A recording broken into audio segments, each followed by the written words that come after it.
1 Samuel chapter 1. There was a certain man from Ramathaim, a Zuphite from the hill country of Ephraim, whose name was Elkanah, son of Jeroham, the son of Elihu, the son of Tohu, the son of Zuph, an Ephraimite. He had 2 wives. One was called Hannah, and the other Peninnah. Peninnah had children, but Hannah had none. Year after year this man went up from his town to worship and sacrifice to the Lord Almighty at Shiloh, where Hophni and Phinehas, the 2 sons of Eli, were priests of the Lord. Whenever the day came for Elkanah to sacrifice, he would give portions of the meat to his wife Peninnah and to all her sons and daughters. But to Hannah he gave a double portion, because he loved her, and the Lord had closed her womb. Because the Lord had closed Hannah's womb, her rival kept provoking her in order to irritate her. This went on year after year. Whenever Hannah went up to the house of the Lord, her rival provoked her till she wept and would not eat. Her husband Elkanah would say to her, "Hannah, why are you weeping? Why don't you eat? Why are you downhearted? Don't I mean more to you than 10 sons?" Once, when they had finished eating and drinking in Shiloh, Hannah stood up. Now Eli the priest was sitting on his chair by the doorpost of the Lord's house. In her deep anguish, Hannah prayed to the Lord, weeping bitterly. And she made a vow, saying, "Lord Almighty, if you will only look on your servant's misery and remember me, and not forget your servant, but give her a son, then I will give him to the Lord for all the days of his life, and no razor will ever be used on his head." As she kept on praying to the Lord, Eli observed her mouth. Hannah was praying in her heart, and her lips were moving, but her voice was not heard. Eli thought she was drunk and said to her, "How long are you going to stay drunk? Put away your wine." "Not so, my lord," Hannah replied. "I am a woman who is deeply troubled. I have not been drinking wine or beer. I was pouring out my soul to the Lord. Do not take your servant for a wicked woman. I have been praying here out of my great anguish and grief." Eli answered, "Go in peace, and may the God of Israel grant you what you have asked of him." She said, "May your servant find favor in your eyes." Then she went her way and ate something, and her face was no longer downcast. Early the next morning they arose and worshipped before the Lord, and then went back to their home at Ramah. Elkanah made love to his wife Hannah, and the Lord remembered her. So in the course of time Hannah became pregnant and gave birth to a son. She named him Samuel, saying, "Because I asked the Lord for him." When her husband Elkanah went up with all his family to offer the annual sacrifice to the Lord and to fulfill his vow, Hannah did not go. She said to her husband, "After the boy is weaned, I will take him and present him before the Lord, and he will live there always." "Do what seems best to you," her husband Elkanah told her. "Stay here until you have weaned him. Only may the Lord make good his word." So the woman stayed at home and nursed her son until she had weaned him. After he was weaned, she took the boy with her, young as he was, along with a 3-year-old bull, an ephah of flour, and a skin of wine, and brought him to the house of the Lord at Shiloh. When the bull had been sacrificed, they brought the boy to Eli, and she said to him, "Pardon me, my lord. As surely as you live, I am the woman who stood here beside you, praying to the Lord. I prayed for this child, and the Lord has granted me what I asked of him. So now I give him to the Lord. For his whole life he will be given over to the Lord." And he worshipped the Lord there. Chapter 2. Then Hannah prayed and said, "My heart rejoices in the Lord. In the Lord my horn is lifted high. My mouth boasts over my enemies, for I delight in your deliverance. There is no one holy like the Lord. There is no one besides you.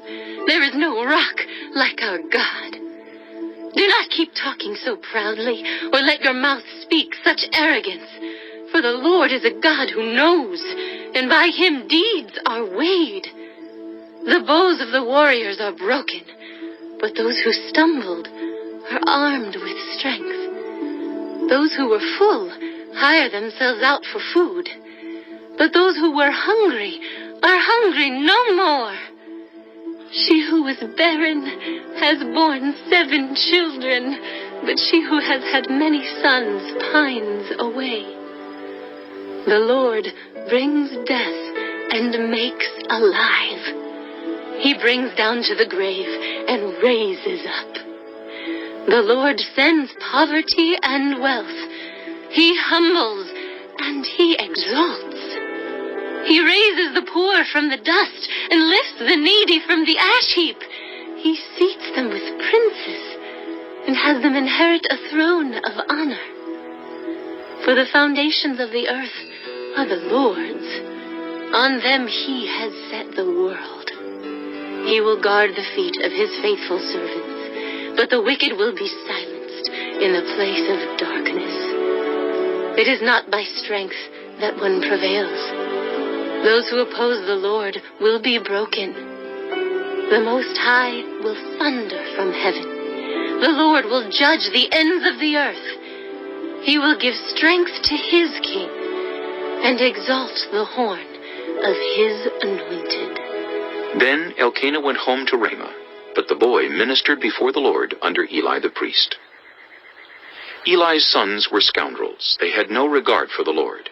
Now it was the practice of the priest that, whenever any of the people offered a sacrifice, the priest's servant would come with a 3-pronged fork in his hand while the meat was being boiled, and would plunge the fork into the pan or kettle or cauldron or pot. Whatever the fork brought up, the priest would take for himself. This is how they treated all the Israelites who came to Shiloh. But even before the fat was burned, the priest's servant would come and say to the person who was sacrificing, "Give the priest some meat to roast. He won't accept boiled meat from you, but only raw." If the person said to him, "Let the fat be burned first, and then take whatever you want," the servant would answer, "No, hand it over now. If you don't, I'll take it by force." This sin of the young men was very great in the Lord's sight, for they were treating the Lord's offering with contempt. But Samuel was ministering before the Lord, a boy wearing a linen ephod. Each year his mother made him a little robe, and took it to him when she went up with her husband to offer the annual sacrifice. Eli would bless Elkanah and his wife, saying, "May the Lord give you children by this woman, to take the place of the one she prayed for and gave to the Lord." Then they would go home. And the Lord was gracious to Hannah. She gave birth to 3 sons and 2 daughters. Meanwhile, the boy Samuel grew up in the presence of the Lord. Now Eli, who was very old, heard about everything his sons were doing to all Israel, and how they slept with the women who served at the entrance to the tent of meeting. So he said to them, "Why do you do such things? I hear from all the people about these wicked deeds of yours. No, my sons, the report I hear spreading among the Lord's people is not good. If one person sins against another, God may mediate for the offender. But if anyone sins against the Lord, who will intercede for them?" His sons, however, did not listen to their father's rebuke, for it was the Lord's will to put them to death. And the boy Samuel continued to grow in stature and in favor with the Lord and with people. Now a man of God came to Eli and said to him, "This is what the Lord says. Did I not clearly reveal myself to your ancestors' family when they were in Egypt under Pharaoh? I chose your ancestor out of all the tribes of Israel to be my priest, to go up to my altar, to burn incense, and to wear an ephod in my presence. I also gave your ancestors' family all the food offerings presented by the Israelites. Why do you scorn my sacrifice and offering that I prescribed for my dwelling? Why do you honor your sons more than me by fattening yourselves on the choice parts of every offering made by my people Israel? Therefore, the Lord, the God of Israel, declares, I promised that members of your family would minister before me forever. But now the Lord declares, far be it from me. Those who honor me, I will honor. But those who despise me will be disdained. The time is coming when I will cut short your strength and the strength of your priestly house, so that no one in it will reach old age, and you will see distress in my dwelling. Although good will be done to Israel, no one in your family line will ever reach old age. Every one of you that I do not cut off from serving at my altar, I will spare only to destroy your sight and sap your strength, and all your descendants will die in the prime of life. And what happens to your two sons, Hophni and Phinehas, will be a sign to you. They will both die on the same day. I will raise up for myself a faithful priest who will do according to what is in my heart and mind. I will firmly establish his priestly house, and they will minister before my anointed one always. Then everyone left in your family line will come and bow down before him for a piece of silver and a loaf of bread and plead, appoint me to some priestly office so I can have food to eat.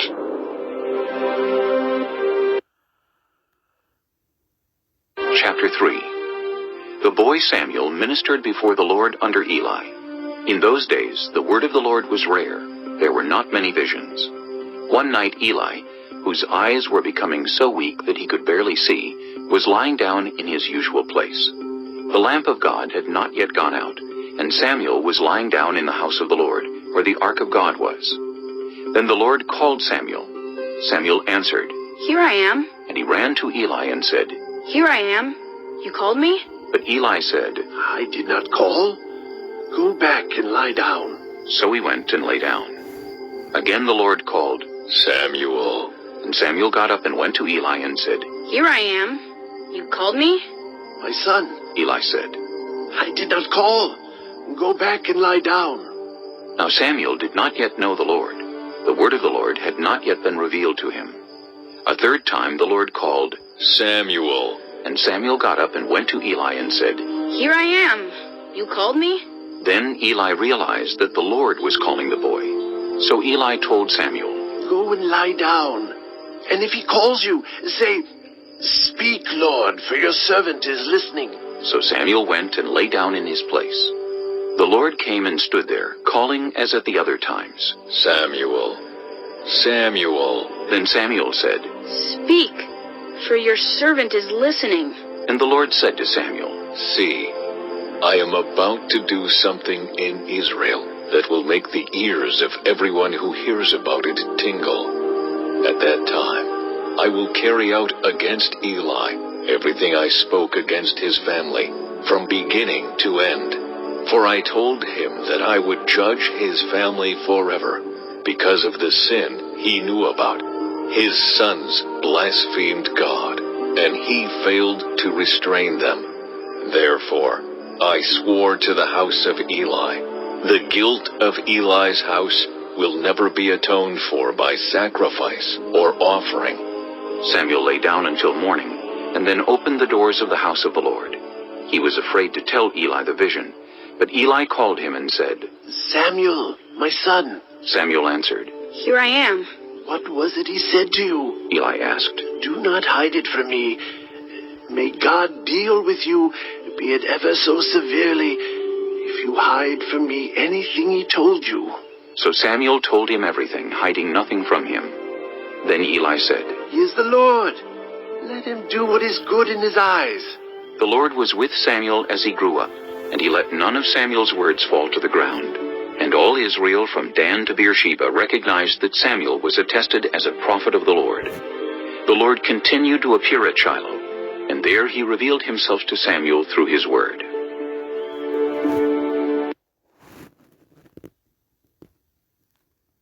Chapter 4. And Samuel's word came to all Israel. Now the Israelites went out to fight against the Philistines. The Israelites camped at Ebenezer, and the Philistines at Aphek. The Philistines deployed their forces to meet Israel, and as the battle spread, Israel was defeated by the Philistines, who killed about 4,000 of them on the battlefield. When the soldiers returned to camp, the elders of Israel asked, Why did the Lord bring defeat on us today before the Philistines? Let us bring the ark of the Lord's covenant from Shiloh, so that he may go with us and save us from the hand of our enemies. So the people sent men to Shiloh, and they brought back the ark of the covenant of the Lord Almighty, who is enthroned between the cherubim. and Eli's 2 sons, Hophni and Phinehas, were there with the ark of the covenant of God. When the ark of the Lord's covenant came into the camp, all Israel raised such a great shout that the ground shook. Hearing the uproar, the Philistines asked, What's all this shouting in the Hebrew camp? When they learned that the ark of the Lord had come into the camp, the Philistines were afraid. A god has come into the camp, they said. Oh no, nothing like this has happened before. We're doomed. Who will deliver us from the hand of these mighty gods? They are the gods who struck the Egyptians with all kinds of plagues in the wilderness. Be strong, Philistines. Be men, or you will be subject to the Hebrews as they have been to you. Be men, and fight. So the Philistines fought, and the Israelites were defeated, and every man fled to his tent. The slaughter was very great. Israel lost 30,000 foot soldiers. The ark of God was captured, and Eli's 2 sons, Hophni and Phinehas, died. That same day, a Benjamite ran from the battle line and went to Shiloh with his clothes torn and dust on his head. When he arrived, there was Eli sitting on his chair by the side of the road, watching, because his heart feared for the ark of God. When the man entered the town and told what had happened, the whole town sent up a cry. Eli heard the outcry and asked, What is the meaning of this uproar? The man hurried over to Eli, who was 98 years old, and whose eyes had failed so that he could not see. He told Eli, I have just come from the battle line. I fled from it this very day. Eli asked, What happened, my son? The man who brought the news replied, Israel fled before the Philistines, and the army has suffered heavy losses. Also, your 2 sons, Hophni and Phinehas, are dead, and the ark of God has been captured. When he mentioned the ark of God, Eli fell backward off his chair by the side of the gate. His neck was broken, and he died, for he was an old man, and he was heavy. He had led Israel 40 years. His daughter-in-law, the wife of Phinehas, was pregnant and near the time of delivery. When she heard the news that the ark of God had been captured and that her father-in-law and her husband were dead, she went into labor and gave birth, but was overcome by her labor pains. As she was dying, the women attending her said, Don't despair. You have given birth to a son. But she did not respond or pay any attention. She named the boy Ichabod, saying, The glory has departed from Israel, because of the capture of the ark of God and the deaths of her father-in-law and her husband. She said, The glory has departed from Israel, for the ark of God has been captured. Chapter 5. After the Philistines had captured the ark of God, they took it from Ebenezer to Ashdod. Then they carried the ark into Dagon's temple and set it beside Dagon. When the people of Ashdod rose early the next day, there was Dagon, fallen on his face on the ground before the ark of the Lord. They took Dagon and put him back in his place. But the following morning when they rose, there was Dagon, fallen on his face on the ground before the ark of the Lord. His head and hands had been broken off and were lying on the threshold. Only his body remained. That is why, to this day, neither the priests of Dagon nor any others who enter Dagon's temple at Ashdod step on the threshold. The Lord's hand was heavy on the people of Ashdod and its vicinity. He brought devastation on them and afflicted them with tumors. When the people of Ashdod saw what was happening, they said, The ark of the God of Israel must not stay here with us, because his hand is heavy on us, and on Dagon, our God. So they called together all the rulers of the Philistines and asked them, What shall we do with the ark of the God of Israel? They answered, Have the ark of the God of Israel moved to Gath? So they moved the ark of the God of Israel. But after they had moved it, the Lord's hand was against that city, throwing it into a great panic. He afflicted the people of the city, both young and old, with an outbreak of tumors.